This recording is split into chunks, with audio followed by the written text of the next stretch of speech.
And welcome back to the Rundown Presents the Greatest NFL Team Ever tournament. I'm your host, Desmond Johnson, brought to you by Blue Naples Pizza in Kernersville and Body Patterns Fitness and Wellness in Kernersville. Body Patterns in particular offering online fitness classes, boxing classes, and more. Go to KernersvilleFitnessTrainer.com.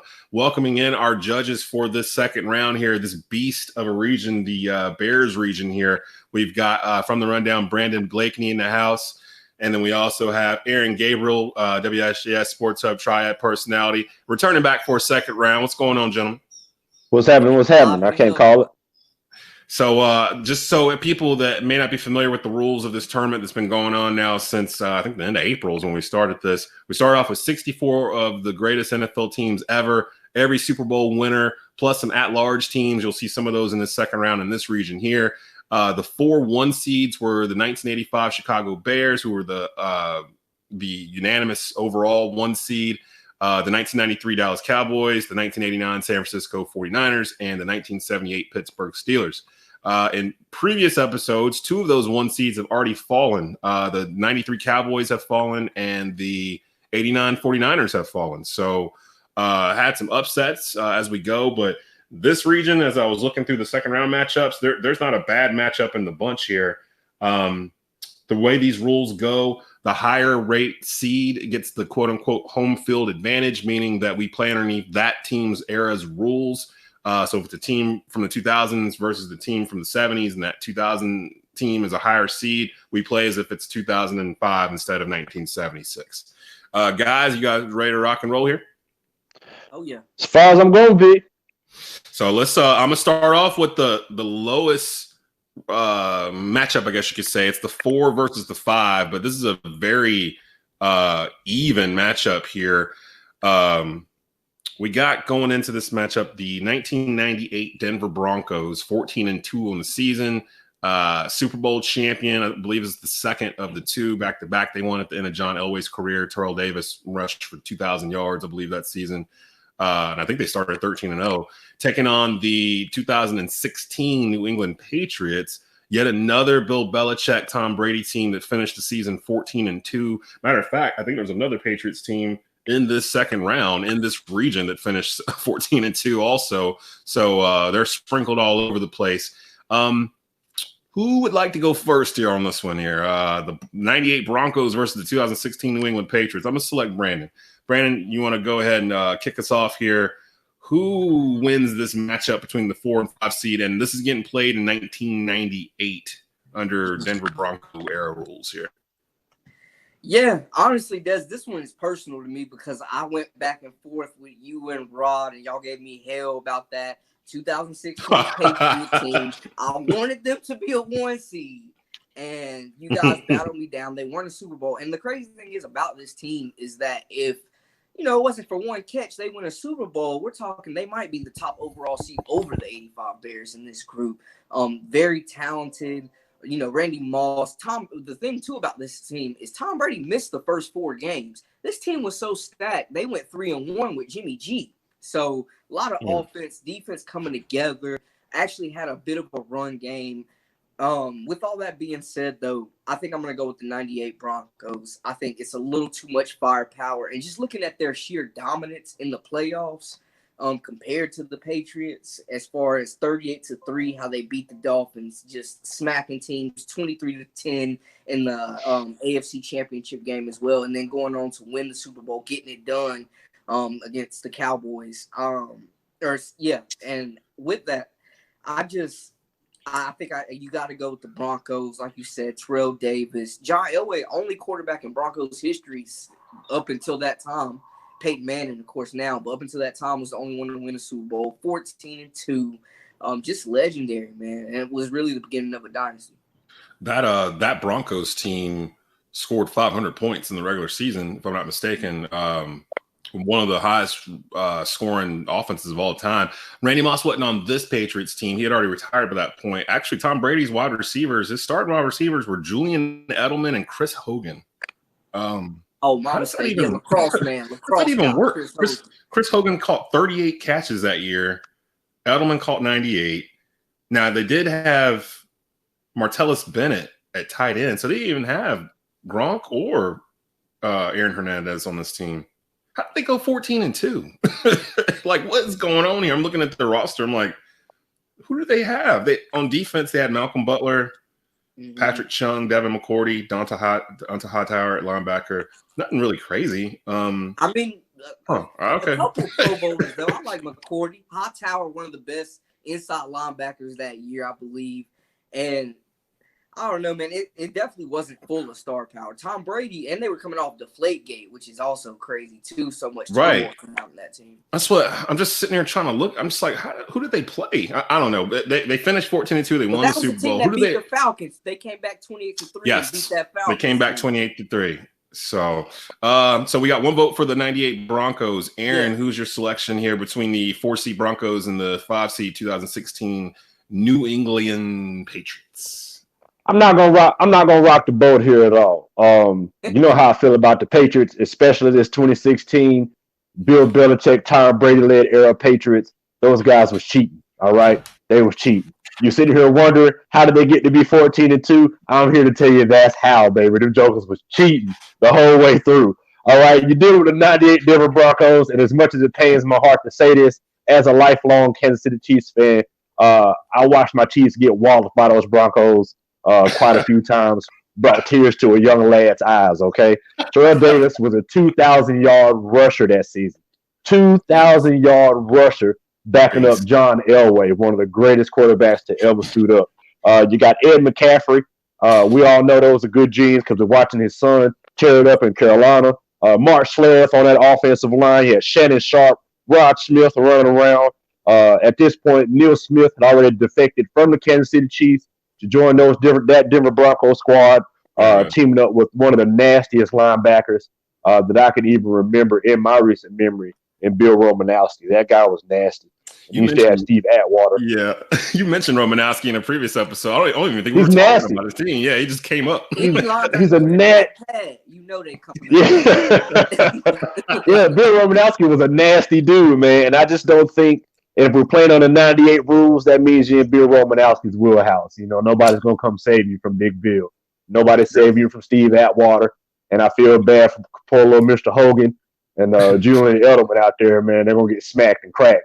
It's gonna be bad news, and then they got no videotape neither, so it's bad news. Right, Patriots can't because they're not the higher seeds, so they can't use the tape on this one. Devontae Freeman ran all over them guys in that first half, so it's real. Yeah. So imagine what TD is gonna do. You're not dealing with Terrell Davis. He getting like $180 in this game, probably. Man, gosh. So the Broncos moving on, and they do away with yet another one of these New England Patriot teams that are just. There's probably like 8 Patriot teams in this whole field, the 6 Super Bowl winners, and there's a couple at-large teams. I mean, like the best Patriots team is probably those 7 teams that didn't even win a ring. So I mean, they're spread out all over this bracket. The 98 Broncos moving on to the Sweet 16 here. I think now things are starting getting tight here. Speaking of the Patriots, we might as well move on to the other entry that was in here from the New England Patriots. That's the 2004 New England Patriots. They're the 3 seed. They actually winners of Super Bowl 38. 39. They defeated the Philadelphia Eagles, Terrell Owens and his broken leg, Don McNabb, all that stuff. Taking on the 1993 Dallas Cowboys. This is the second of the Jimmy Johnson repeat. And to me, on the 93 Cowboys maybe should have been more considered for a 1 seed than the 92 Cowboys, although the 92 Cowboys got that 1 seed. This 93 Cowboys team may be better, to be honest. If I'm not mistaken, Emmitt Smith held out first 2 games of the season. They went 0-2. Yeah. Jerry Jones said, come on in here. I'm going to give you your money. Get on the field. And he got on the field and went 12-4, rest away, and smacked around everybody. Then Green Bay was on that schedule. San Francisco was on that schedule. So the Cowboys had, a tough go of it, but got there, won it. Jerry Jones kicked Jimmy Johnson out, brought in Barry Switzer, and the rest is history after that. But starting off with Aaron here on this one, who are you picking between the 3 seed 2004 New England Patriots and the 6 seed 1993 Dallas Cowboys? The New England Patriots from 2004 are the higher seed in this matchup. So that's probably going to have a lot to do with what happens in this game. Videotape is in play. The videotape is in play. This is a peak of the power. Here's the peak of it right here. The peak of the cheating abilities right here. I'll say that, but I also will say I'm in agreement with you that this '93 Cowboys team was possibly the best of the Super Bowl run teams. I see that they're ranked the 6th seed. Like I said, Emmitt Smith missed those early games, or they lost a few games early on. But the fact of the matter is, these guys repeated, and it's tough to repeat as champions, and they did it again.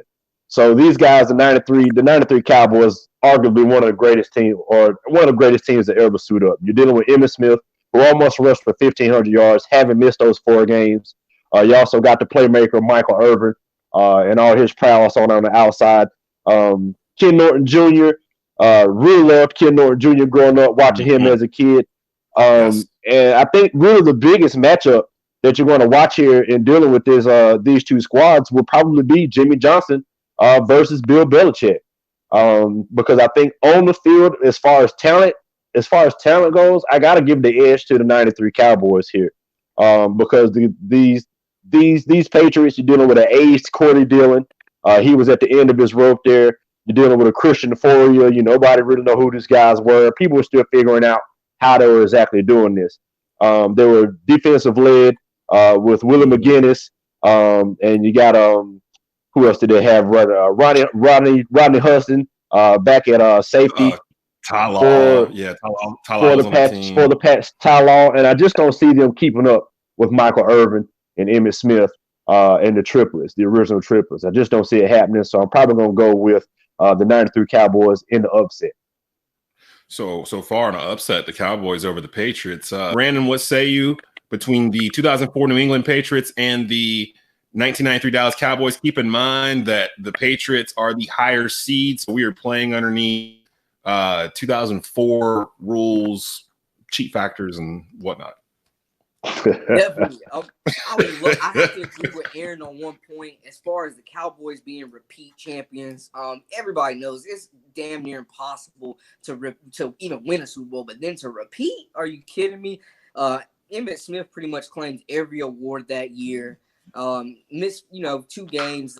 The Giants were really good in their division that year too. Troy Aikman was coming off a concussion in the NFC Championship game. A lot of talent, and they had a pretty good playoff run. With that being said, I gotta disagree. I'm gonna rock the boat. I'm going with the New England Patriots. And Aaron, you mentioned Corey Dillon being on the edge of his career. Well, if being on the edge of your career is running for over 1,000 yards, 1,635 to be exact in 2004, I'm gonna take you at the edge of your career because we like that. He was a Pro Bowler that year. Also, you got Tom Brady doing his thing on the defensive side, trying to hold together Emmitt Smith, trying to contain him. Teddy Bruschi's on that team as well. Richard Seymour, first-team All-Pro, blowing up offensive lines for the entire year that year. Rodney Harrison, arguably the hardest-hitting safety since Ronnie Lott, maybe. You know how I feel about it. Come across that middle, you might be a dead man. The rules in 2004 was a little bit less lenient, so you could still get away with a little helmet-to-helmet. There was still some real head Asante Samuel, second-year cornerback, was amazing. Undrafted free agent. Randall Gay had a good season. Troy Brown playing both sides of the ball. Are you kidding me? A real Iron Man playing both sides of the ball. I just think they got too much for him. And you mentioned Michael Irvin. I think that a good test for that team was against the Philadelphia Eagles, who played against a receiver that was similar to Michael Irvin that a lot of people compared to him, and that's Mr. T.O. Terrell Owens. They kept your guy Andy Reid from getting a ring, and I know that hurt because he deserved it that year. The Eagles were loaded that year, and I was a big fan of that team. They had a really good safety in Brian Dawkins, as well. Brian Westbrook, the running back that year. Your dog's good. 14-2 though, Patriots. Adam Vinatieri, special teams, they got the edge. Defense is close, and offense. This might be one of the most balanced teams we saw. You got Tom Brady with all these receivers, plus Corey Dillon, snagged them from the Bengals, 1,600 yards. I think the Patriots might give these guys the business. It's gonna be close though, but I got to. So we've got a tie, which means that my vote comes into play here. For this matchup, and yet again, it's a matchup that has the Patriots in it, so I have to figure this out. Brandon made a very good argument in terms of the Patriots versus this Cowboys team, because I'm trying to think of the Cowboys will run first and then let Troy move the chains a little bit. He wasn't really an air it out kind of quarterback, So I'm trying to figure this out here because I think this Patriots defense could really stop Emmett. I think he brought up the defensive line of Richard Seymour, and that's a good point. But also, we're forgetting Nate Newton is on this Cowboys offensive line, along with Eric Williams, Mark Tournay, and Mark Stefanowski. These guys were hogs. They were moving everybody. And I think defensive linemen, as time went on, got smaller than they were when the Cowboys were playing in '93. So these guys were getting pushed around. No doubt about it, they get pushed around. Richard Seymour was a grown man in any time he would have played. I don't think the size capacity would have really mattered. But if we're going there, we could also say the edge rush was a little bit faster. So who's to say those guys could contain the edge as much? And you're also forgetting about Teddy Bruschi and these other linebackers that are controlling the middle. Emmett's through the tackles runner anyway. So, I mean, if they pack that middle, I feel like it's going to be tough to move those chains. And they played against some pretty good running backs as well. Not to compare, those guys to Emmett. But, they went against Jerome Bettis, Willie Parker, Brian Westbrook. Smacked the Colts 20-3. Did you say Willie Parker? Oh, yeah. Fast Willie Parker. So, my man had a Super Bowl. He said Willie Parker. Willie Parker. Exactly. He had a couple of years. Willie Parker. Hey, that's a Tar Heel we're talking about there. Talking about his good years. So I gotta make a decision here. Both of y'all made excellent claims here. I hated this Patriots team because the year before they beat my Panthers in the Super Bowl, last second field goal. All these Patriot teams, they won their Super Bowls by like 3-4 points or less. And I feel like they all came down to the end. The big boy Vince Wilfork was on that team as well for the Patriots in the middle. So that's a big run stopper. Yeah, and they were running a 3-4. Oh. Because to me, it comes down to could the Patriots stop Emmitt Smith? That's really what it – because if they can limit Emmitt to 80 yards, 70 yards, somewhere like 100, if they can limit him to that, they can win the game. But to Aaron's point – they're not going to score with this team if the Patriots could go for 40. Oh, what? No, the Cowboys? No. I mean, the Cowboys. No, I'm not saying the Cowboys. I'm just saying in general. If this turns, they can score for it. I mean, the Cowboys could put points. I mean, this Cowboys team still had Alvin Harper as the number 2 wide receiver, Jay Novacek at tight end, Irvin at number 1, from behind. Moose Johnson and Emmitt Smith in the backfield. Troy Aikman, one of the most accurate passers of all time at quarterback. And then the thing that I can't get past. Their offensive line. I keep forgetting how that might be the greatest offensive line ever assembled going against that New England defense. Emmitt wasn't like Eric Dickerson or Barry Sanders or even Walter Payton where like they had to make holes kind of, even Marshall Faulk to some degree. Emmitt just literally waited for holes to open and then he would just run through them. There was no flash really with Emmitt Smith. I mean, he'd give you a spin here or there and he could outrun you and that kind of thing. Yeah. It wasn't like a shifty. I mean, he kind of was, but not really. He was shifty enough to get to the hole and go. Well, in its best quality. In its best quality, you've seen Corey Dillon contained before. You've seen it. Yeah. You've seen Corey Dillon contained. He had a good year. He had a great year. I don't think the Cowboys would be bothered by. I don't think the Cowboys would be bothered by the Patriots' run game at all. I think that Tom Brady nickel and diming them down the field would bother them because, in '93, Darren Woodson was on his team at that point, right? Darren Woodson's like a rookie in '93. Darren Woodson was around. No, he wasn't a rookie, but he was doing his thing. So he's back there playing safety. I mean, I'm not ignoring him. I'm giving that check to Dallas in terms of Corey Dillon running through the New England offensive line, meeting Tony Tolbert and Russell Maryland and Leon Lett and those guys in the front. And then you got Charles Haley and oh my gosh. I mean, they had a good, I think they were a top 5 defense that year. And then secondary, Kevin Smith's back there. Larry Brown's back there. Darren Woodson. So, I mean, they had enough to bother the Patriots. It would have been a matter of Brady doing what Brady did early in his career, which is basically aggravating you to death. 5 yards here, 8 yards here, 6 yards here, 4 yards. I mean, just constantly just throwing these little. Yeah. So Troy Brown was on the special teams, right? Yeah, Troy Vinatieri. I Brown. hate that dude too. Adam I hate Vinatieri, that dude arguably the too. greatest kicker of all time. Okay, so I'm gonna, based on the fact that the Patriots were the higher seed, I'm gonna pick the Patriots because I think. And now you got +2. I was a Cowboy fan when these Cowboys teams were around. I've told the story. This is when I was a Cowboy fan. It was the '93 Cowboys.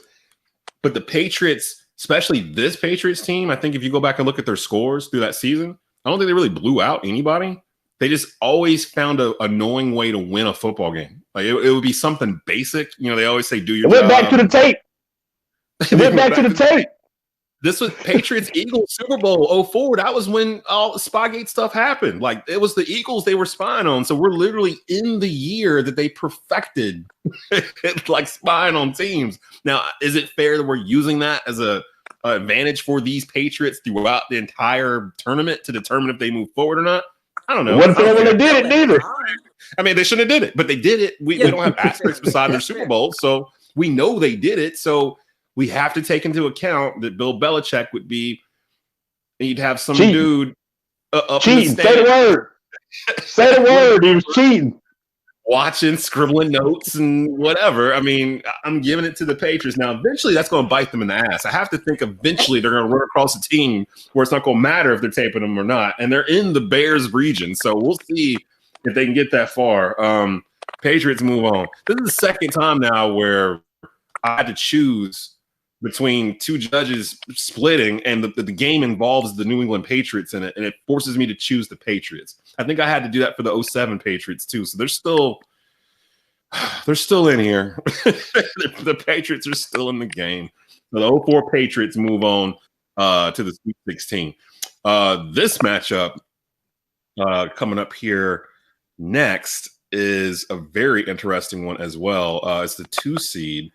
A team that actually campaigned to be a 1 seed, the 1991 Washington Redskins taking on the 1983 LA Raiders. The 91 Redskins, Pro Football Focus actually voted them the greatest NFL team of all time not that long ago. Mark Rippon, you got Gary Clark, Art Monk, Ricky Sanders. Those are my dudes, the Three Amigos. The Hogs up front.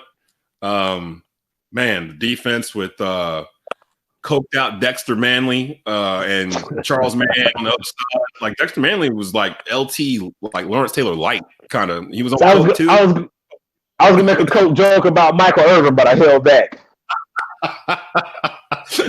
That could have worked as well too. I mean, back then, hey, coke was fueling some of the stars of the league apparently, like through the '90s. And, yeah, man, Charles Mann was great at defensive end. Dexter Manley, like I said.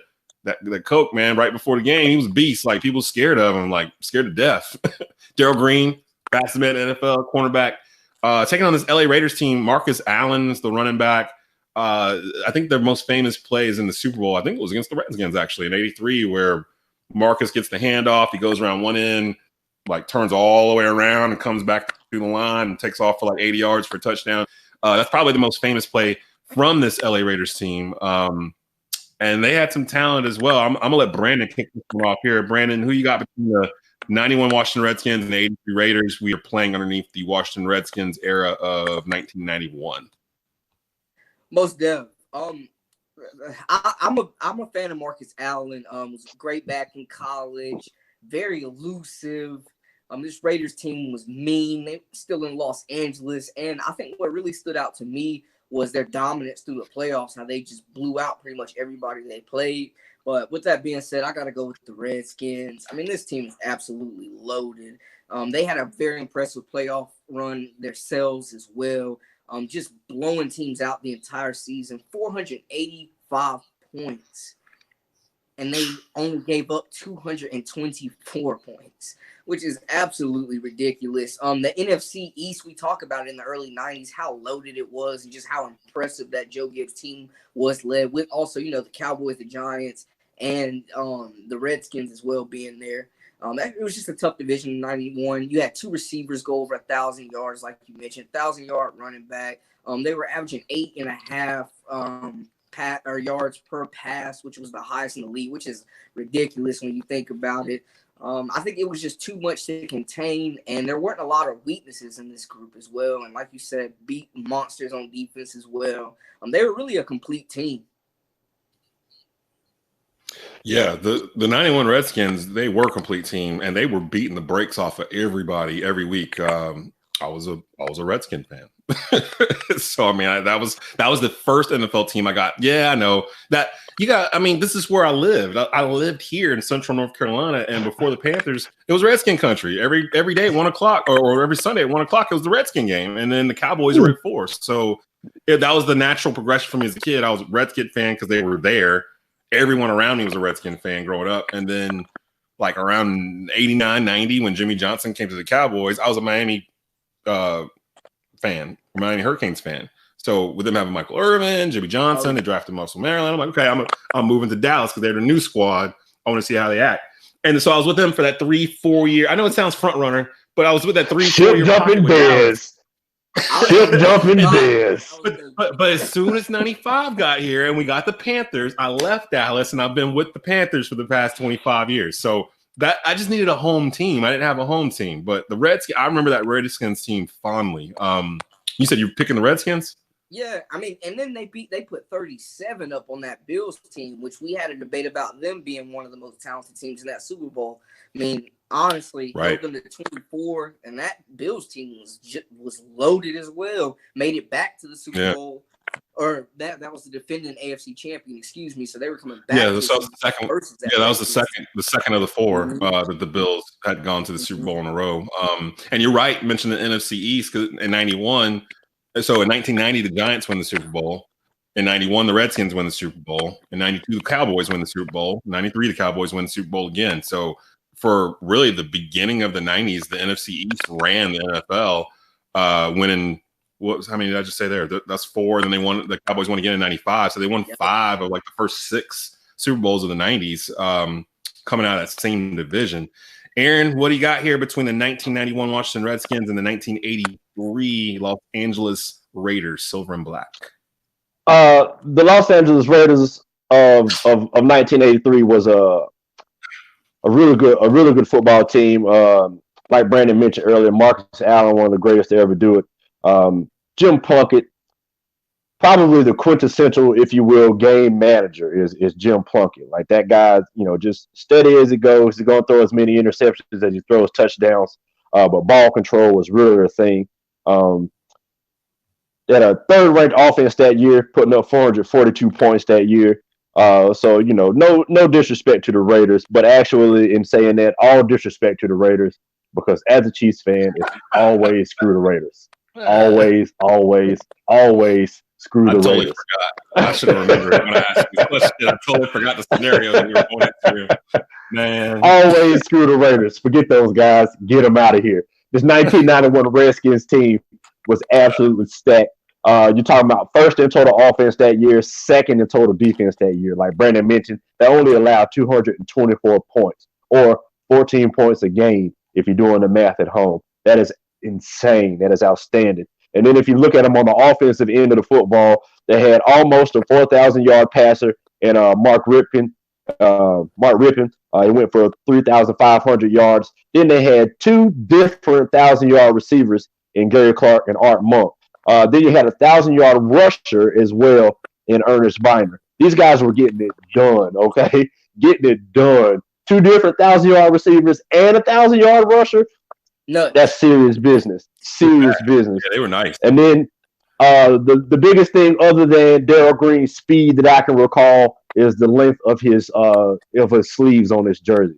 And man kept those long sleeves till the long sleeves just wasn't happening no more. His Darryl Green's long sleeves are like John Stockton's shorts in the NBA. Like he kept those little shorts as long as he could. Darryl Green was like, "No, I'm not tucking in my sleeves. How are you gonna know how fast I am? Because these things are flapping in the wind." Darryl Green's what, he's got to be close to 60 by now because he played 20 years. He retired. He played forever. 41 or something, yeah. And he retired at like the end of the 90s or middle of the 90s. So he's got to be close to 60. I wonder what he runs on a 40 right now. I bet he probably still beat me in a race. He probably still beat me in a race. Probably still beat Tom Brady too. Oh gosh, you ever seen Tom Brady run up 40? It's horrible. So the Skins moving on as I expected. Got to take the Skins. Yeah. Yeah, we got to take the Skins on that one. So that's a good pick there. But that leads us to the marquee matchup of this bracket, and I've been staring at this thing ever since I wrote it down because I thought that this would be an easier path for the Bears, but this might be the one matchup that causes them the most concern. The overall one seed Chicago Bears taking on the 1998 Minnesota Vikings. This team did have Randy Moss on it. It also had Chris Carter, Randall Cunningham at quarterback, Robert Smith at running back, 1,000-yard rusher. I think a third wide receiver too. What was his name? Jake Reed. Okay, Jake Reed is the third wide receiver. Oh man, John Randall on the defensive line. Like this Minnesota Vikings team, just like the 15-1 Carolina Panthers team, we've said if they had won it all, they would have been a 1 seed because there's only 2 teams ever that have gone through the whole season with 1 loss and won the Super Bowl. The Bears being one of them. 85 Bears. We've said everything we can say about the Bears. Best defense perceived of all time. Let's not forget they had what many consider the greatest running back of all time, and Walter Payton on this team as well. Jim McMahon's one of the best quarterbacks in Bears history. Willie Gault on the outside. It's a tough match. I feel sorry for both of you trying to figure this out. So I'm gonna let Aaron go first. 85 Bears taking on the 8th seed 98 Vikings. We're playing in 1985 since the Bears are the higher seed. That time difference, 85 versus 98, really doesn't scare me quite as much. And especially since the Patriots aren't in this one, we aren't dealing with any videotaping. So that really doesn't scare me quite as much. I also think Randy Moss is a time buster. You know, he would have been dynamic no matter what time period I think Randy Moss played, and he was just that kind of a freak. I like Jim McMahon as a quarterback. I just don't think Jim McMahon could keep up with the offense that the 98 Vikings was putting on the field. I'm looking at who is playing cornerback for the 85 Bears, because when you hear about the 85 Bears, you hear about what do they call the defense? The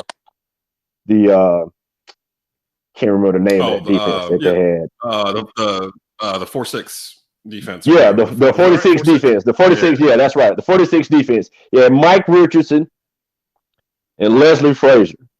Hats off to Leslie Frazier, but who the hell is Mike Richardson? Okay? Somebody's got to deal with Randy Moss. And then you got Dave Dorson, who was a great safety in this day, and some guy named Gary at the free safety spot. Randy Moss is running all up and down this field all day long. I think it's going to be a shootout because at the end of the day, you forget Robert Smith was a receiving back as well. Robert Smith could come out of the backfield and catch passes as well as anybody. So that I think would have been a new wrinkle for the 85 Bears to deal with. He caught 28 passes that year for almost 300 yards, and he was a 1,000-yard rusher himself. Chris Carter, the greatest set of hands outside of Larry Fitzgerald anybody's ever seen, and everybody knows who Randy Moss is. Randy Moss was an absolute freak, and you have to be concerned about Jake Reed because you can't just leave him uncovered. So kudos to Dez.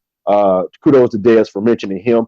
Randall Cunningham being one of the first, or not one of the first, but one of the most dynamic early scrambling and passing quarterbacks, dual threat quarterbacks that I can remember was Randall Cunningham. He was dynamic, and when he got with Randy Smith, Randy Moss, and Chris Carter, he was reborn again, and they were absolutely dynamic this year. And if it wasn't for was it Morton Anderson? Yep. Was that the guy that missed that? Man, you know what? These guys were winning the chip. They were winning the chip. They were. They just were. And I just don't see the 85 Bears playing enough of a style of offense to be able to match points with the 98 Minnesota Vikings. It's a terrible matchup for the Bears to fall on in this bracket because, yeah, they're a great all-time defense. Walter Payton, all-time great running back, but they're going to need more points. And I don't think Jim McMahon can do what Randall Cunningham can do, throwing to Chris Carter and Randy Moss on the outside. Ooh, so you picking the 98 Vikings? I'm taking the 98 Vikings in the upset. Ooh, Ooh, Brandon, what say you, man? The 1 seed Bears in peril right now, taking on the 98 Minnesota Vikings, who did not win the Super Bowl. Matter of fact, the team that did win the Super Bowl was in this same region, the 98 Broncos, who you guys moved forward past the 2016 New England Patriots. So things get spicy. Before Brandon, Bears, Vikings. I just want to say, no, wait. Go ahead, Aaron. Aaron, go ahead, Aaron. Before you get into that, I just want to say the Minnesota Vikings that year, they scored 556 points. They were putting up 34, almost 35 points a game. And that defense was sixth in the league. They only gave up 200. They only gave up 296 points that year. Now, if you look at the 85 Chicago Bears and what they did that year on defense, they only gave up 198 points. So again, that is a top ranked defense. But you're talking about again 500 some. They're averaging 35 points a game. Mm-hmm. And I'm taking all that into consideration, and it hasn't wavered me. I'm not gonna lie to you, it hasn't wavered me because my mind was made up when I saw this matchup 2 days ago. 85 Bears, arguably the greatest team in NFL history. Mike Ditka, one of the greatest coaches ever, and I'm a huge fan of his as far as an actor. When he was kicking and screaming, him and Will Ferrell did their thing. He's a great soccer coach as well. Didn't know he was multi-talented. Defense, of course, we had the fridge. These guys had a rap video. Like, it was crazy. This Bears was on and off the field. They were culturally impactful. So I definitely have to show respect for that. They put that video out before they won the Super Bowl. They put out the Super Bowl shuffle before they played the game, which is next level. That's like Steph Curry shooting a three and turning around before it makes it. But with all due respect and with all that being said, we're gonna shuffle them on out of here because I'm going with the 98 Vikings. I agree with Aaron, man. This team is too loaded. Randy Moss, 17 reception touchdowns his rookie year. Chris Carter, you made a great point with the receiving running back Robert Smith. There was nobody really like that I could do research on that was receiving and catching passes like that they had to face. There was no simulation. There was no practice squad for that.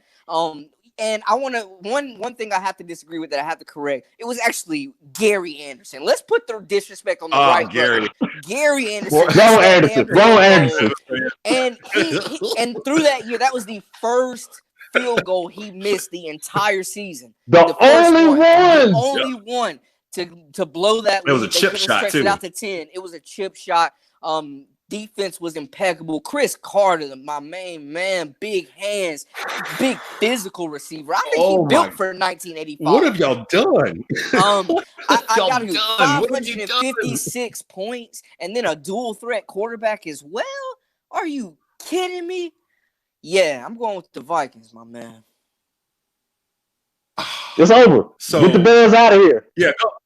Couple things have happened here. Both of them voted for the Vikings, so my vote doesn't even matter. So the Vikings, who did not win the Super Bowl, got in as an at-large.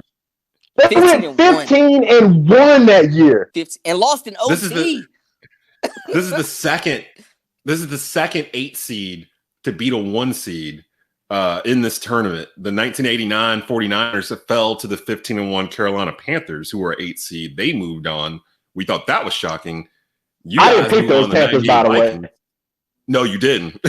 No, you did not. They got you by the skin of their teeth in the first round to begin with. And then it was me, Kevin Avery, and someone else. And we ended up going to, the 15-1 Panthers versus the 89-49, just matchup-wise. So I kind of see it here. This Viking offense would have been the most prolific offense this Bears team had seen, with the exception of maybe the Miami Dolphins team that beat them in the regular season on Monday Night Football. But if you kind of look at it, the Vikings team is kind of built that way. You got multiple wide receivers. You got a 1,000-yard rusher in the backfield. Big physical you got wide quarterback. Too. Yeah, big, huge physical wide receivers that can get after it. You got Dan Marino in Miami. You got Randall Cunningham, who basically reinvented himself in Minnesota. He basically he's been the closest comparison to Cam Newton that I've been able to come across in terms of playing style and how they are, whatnot. Now, Cam's got an extra 40, 50 pounds of muscle on him, but the way they play was kind of the same way Randall and Philly with Cam and Carolina. And we're starting to see that happen now because Randall's career got cut short in Philly because of injury. He couldn't stay on the field the last couple of years he was there. Actually got cut. He missed a year or two, was out of the league completely. And then Minnesota brought him in, and I want to say it was Brad Johnson or somebody ahead of him got hurt. He ended up taking over early, and it was off the races at that point. But Randy Moss, rookie year, set the record for touchdown receptions for a rookie. Chris Carter just catches touchdowns. Both of those guys in the Hall of Fame. Yeah. So the 85 Bears have never seen anything like the 98 Minnesota Vikings. The teams that were playing in 98 had never seen anything like the 98 Minnesota Vikings. Because Randy Moss was that freakish. You hadn't seen it. Randy, you know what they kind of look like? The past 2 years Kansas City Chiefs. Just putting up points all over the place. I'm telling you. And that's not even a fan in me, but these guys put up points at will. They put up points when they feel like it. It was speed. That Vikings team, I remember them just being fast, like especially on offense. Because I'm thinking no team's going to ever have an offense as fast as the greatest show on turf, like ever. Like that Rams team, Falk and all those guys, Torrey Holt and them, that was it. And then this team was before them. This was the year before the 99 Rams. Mm-hmm. So like it was almost like they should be the template, but people talk about that Rams team as a template because they actually won the Super Bowl in 99. Mm-hmm. But in 98, it's almost like they just crafted their offense off of what Minnesota did the year before. Mm-hmm. That's what the NFL does. You know? Yeah, it's just copycat league. So I mean, you just get a bunch of speed on the outside. You get a quarterback that's accurate and can get it down the field to him. Get a running back that can be back there by himself and get 1,000 yards. And good tight end, good lines. Yeah, and just catch it, man. Just go. And I was looking at this matchup thinking I was going to have to make a decision and it was going to be hard. But a part of me was like, these boys are going to pick the Vikings. Like, I don't know why they're going to pick the Vikings. I don't know why they're going to do it. I do kind of know, but it's kind of disrespectful to the Bears, too, a little bit. It is. The Bears, it is a bit. If there was one team, if there was one defense out there that existed that could have stopped the Vikings offense, it's the Chicago Bears. Like it would. I don't think so. I think Randall scramble. I think those Chicago Bears were strong in the wrong area to stop these Vikings. Those Bears were strong in the inside out. Mm-hmm. They weren't strong from the outside in. You know what I mean? Like when you talk about those Bears, you talk about Mike Singletary. You know what I'm saying? You talk about those linebackers. You don't talk about the corners and the safety. And I don't think they have big corners. I don't even know who they are. Yeah. You don't exactly. Your corners got to have some size to contend with Chris Carter and Randy Moss. You better have some corners over 6 foot.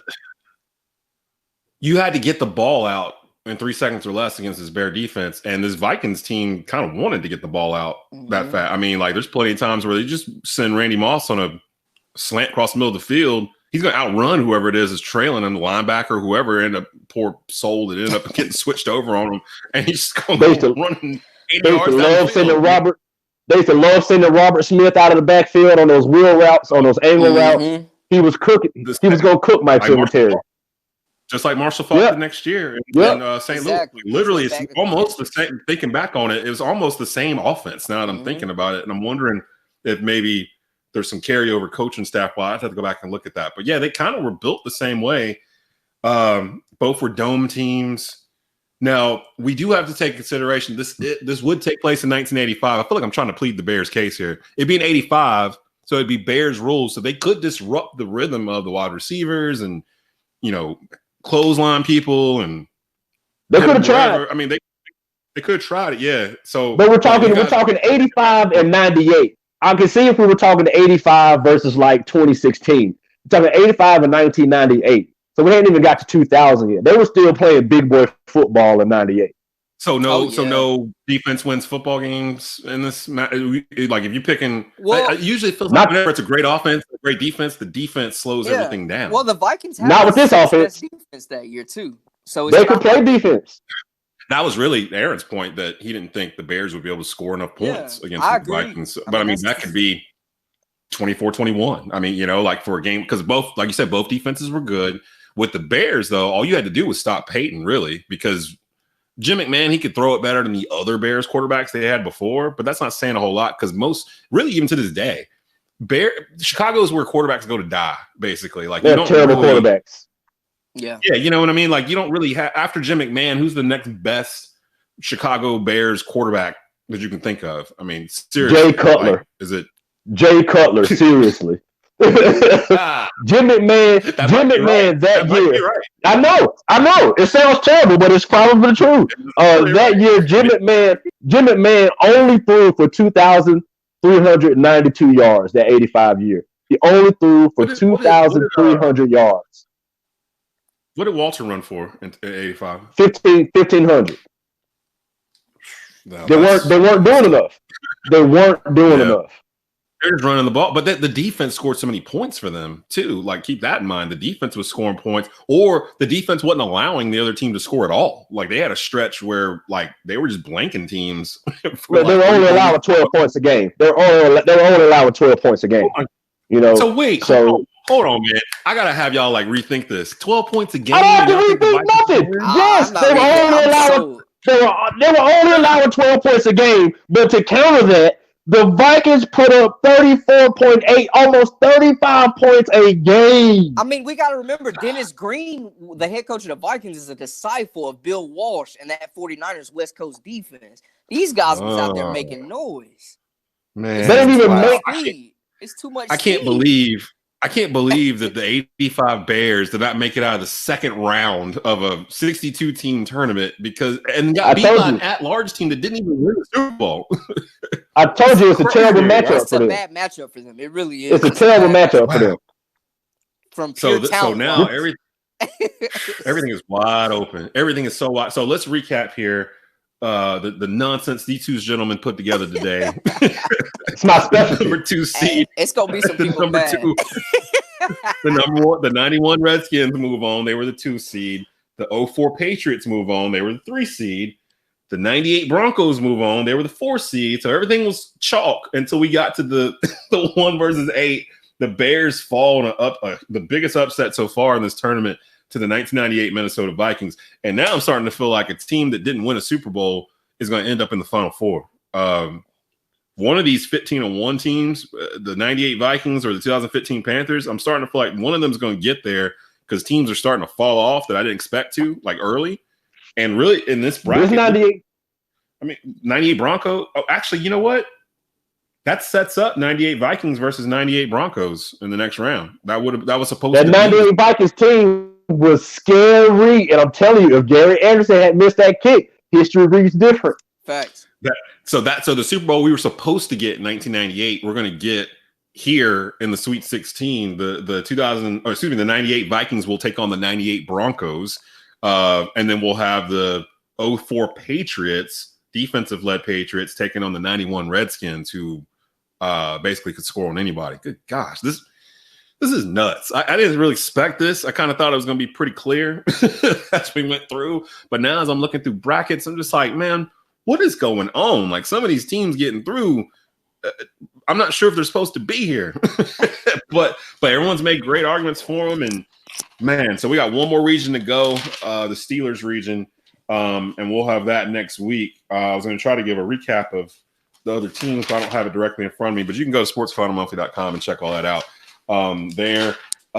These are every Wednesday, once again sponsored by Blue Naples Pizza in Kernersville and Body Patterns Fitness and Wellness in Kernersville. Both Brandon and Aaron will be back for a later round here as we get down to the nitty gritty.